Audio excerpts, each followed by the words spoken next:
খাবারের উপর মাছি বসলে কি ঘটে? সত্যিটা জানলে আপনিও অবাক হয়ে যাবেন। বাড়িতে মাছি থাকবে এটা সাধারণ ব্যাপার, তবে আপনাকে খেয়াল রাখতে হবে যাতে আপনার খাবারের উপর কোনোভাবে মাছি বসতে না পারে বা খাবার ঢেকে রাখতে হবে।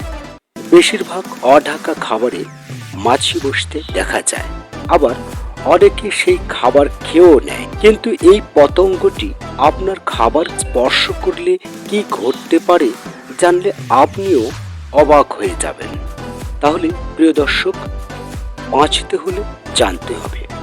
আজকের এই তথ্যমূলক ভিডিওটি অবশ্যই আমার আপনার সবার মঙ্গল কামনার্থে, সাথেই থাকুন। নম্বর 1, মাছি তাদের নলাকার মুখ দিয়ে তরল খাবার চুষে খায়। তবে মাছি যে কোনো খাবারকেও তরলে পরিণত করতে পারে তাদের লালারস দিয়ে। এমন পরিস্থিতিতে তাদের শেষ খাওয়া খাবারটির কিছু অংশ আপনার খাবারে মিশে যায়। উদাহরণস্বরূপ পচা মাংস বা মল হতে পারে। নম্বর 2, আপনি যদি ভাবেন মাছি কেবল আপনার খাবারে এমনি এমনি বসে, শুধু তা নয়, তারা ডিমও পাড়ে। আপনি যদি অবশিষ্টাংশ খাবার পরবর্তী সময়ের জন্য রাখতে চান তাহলে অবশ্যই ঢাকা দিয়ে রাখুন, না হলে মাছির ডিমের বাসায় পরিণত হতে পারে এবং কিছু সময় পর সেই লার্ভা আপনাকে ব্যাকটেরিয়া দিয়ে বিষাক্ত করে।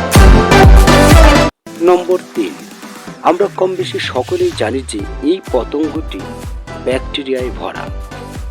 একটি গবেষণায় প্রমাণিত হয়েছে যে তাদের শরীরের বাইরের অংশে সবচেয়ে বেশি সংখ্যক জীবাণু পাওয়া যায়।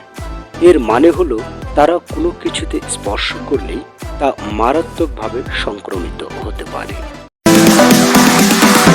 নম্বর 4, আবর্জনার মধ্যে ঘুরে বেড়ানো মাছি খাবারের হামাগুড়ি দিয়ে অন্তত 65টি বিভিন্ন রোগের সংক্রমণ করতে পারে।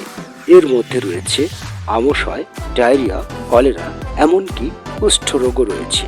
তবে এরা শুধু মানুষকেই নয়, অন্যান্য প্রাণীদেরও সংক্রামিত করে।